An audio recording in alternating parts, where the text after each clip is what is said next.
हो थोडक्यात. आता किती वेळ बोलले तरी आमचं जेवण झालं.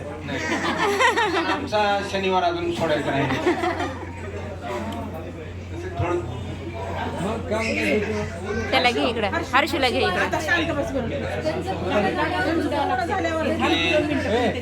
आजचा हा कार्यक्रम मी आपले जे नातलं आणि माझे शालेय मित्र यांच्यासाठी फक्त आयोजित केला होता.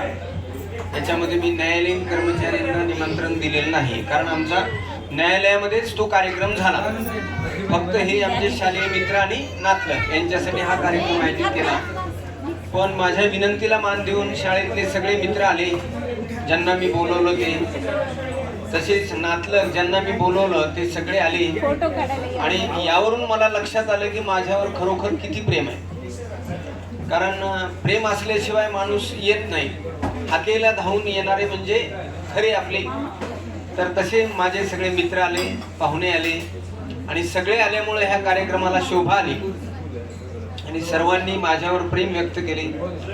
आत्ताच मिसेसने माझ्या एक कविता सादर केली, त्याच्यामध्ये तिच्या काही भावना तिने व्यक्त केल्या आणि या सगळ्या वातावरणाला एक आनंदात हर फिक्र को धुए में उडाता चला गया हे गाणं म्हणून आमच्या अथर्वनं सगळ्याला एकदम खुश केलं.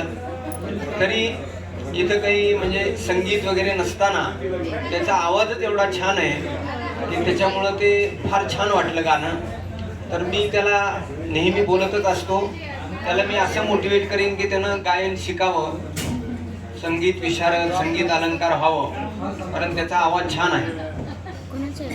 माझे व्याही आले, बहीणबाई आल्या, आमच्या मित्र म्हणतो मी व्यंकटला, आमच्या मित्राची व्याही आले, विहीन आले, तसंच माझे भाऊजई आल्या, दोन्ही छोट्या भाऊ आले, छोटे छोटे लेकरं आले, माझ्या मुलगी आली, एक मोठी मुलगी जी आहे ते तब्येत तिच्या मुलीची ठीक नसल्यामुळे येऊ शकली नाही आणि माझे दोन्ही मुलं आले बाहेरून. आणि सगळ्यात महत्त्वाचं म्हणजे माझी आई, म्हणजे आता एवढं जवळपास 79 वय असताना माझा जे काही कौतुक सोहळा तुम्ही लोकांनी केलेलं ते पाहण्यासाठी इथं आवर्जून आली आणि तिनं मला आशीर्वाद दिले, त्याचाही मला फार आनंद वाटला. परत माझे बहिणी, माझे भाऊजी हे सगळेजण आले, माझे भाचे आले, सगळे जेवढे पाहुणे आहेत. पुन्हा कार्यकुलकर आमचे व्यंकट हा मित्र आहे आणि अतुल अमोल हे सुद्धा आले. आत्ताच माझे मित्र संजय अग्रवाल जे की CA आहेत, आम्ही त्यांना लाडानं बबलू म्हणतो. तर माझा पहिलीपासूनचा मित्र आहे तो, 10वी पर्यंतचा. आणि योगायोगानं आमच्याच म्हणजे तुलसीधाम 2 मध्ये मी राहतो, 3 मध्ये तो राहतो. त्याने तो व्यस्त असतो, त्या वेळात वेळ काढून तोही आला.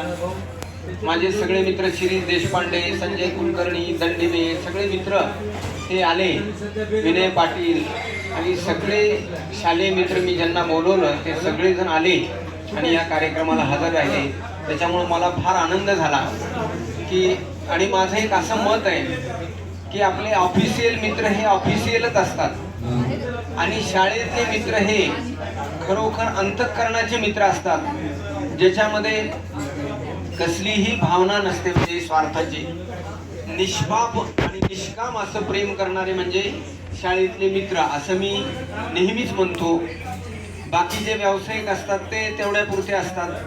त्यानंतर मग कधी काम पडलं तरच फोन येतो, काम पडलं तरच येतात, विचारतात प्रश्न, असं माझं मत आहे. परंतु शाळेतले मित्र हे कधीही त्यांना आवाज दिला तर ते धावून येतात, किती उशीर झाला तरी.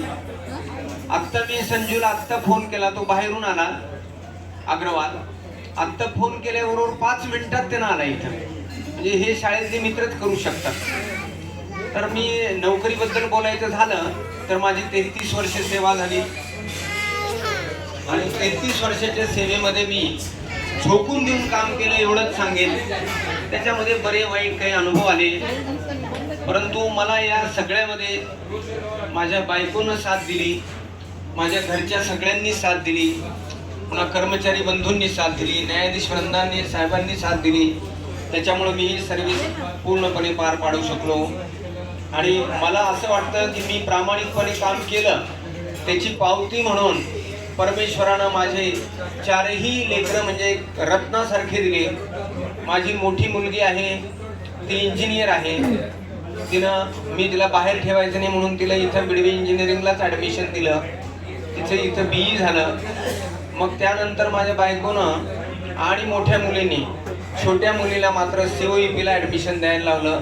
मला त्या प्रक्रियेमध्ये सोबत घेऊन गेलेच नाहीत, कारण तिथं ऐन वेळेला म्हणजे मोठ्या मुलीला मी फॉर्म भरताना मला पाठवलं तर तिचं पहिली चॉईस मी बिडवे इंजिनिअरिंग दिली आणि IT दिली. तिला कॉम्प्युटर पाहिजे होतं ते सुद्धा मी ऐकलं नाही. तिनं प्रथम वर्षामध्ये सगळे विषय पूर्ण काढले, म्हणजे ATKT वगैरे असा प्रकार नाही आहे, चांगल्या मार्काने. आणि तिनं मग कॉम्प्युटर बदलून घेतलं. मग हा तिचा अनुभव असल्यामुळं फॉर्म भरताना माझ्या बायकोला तिनं सोबत घेऊन गेलं आणि मोठी मुलगी आणि माझी मिसेस ह्या दोघींनी तिचा फॉर्म भरला. म्हणून तिचं पुण्याला COEPला शिक्षण झालं. आणि योग म्हणजे असं की तिनं पास झाल्याबरोबर लगेच तिला टाटा मोटर्समध्ये मॅनेजर पद मिळालं. आणि तिथं मग आम्ही दोघं जण गेलो. तिला मग फ्लॅट वगैरे बघून दिला. आणि तिचं कौतुक असं आहे की तिनं तिचा म्हणजे आमचे जावई जे आहेत ते गुजरातला सर्व्हिसला आणि तिनं म्हणजे ह्याला धारवाडला. मग हे असं भिन्न ठिकाणी असल्यामुळं तिनं तातडीनं नोकरी सोडून दिली आणि नवऱ्याबरोबर बडोद्याला गेली.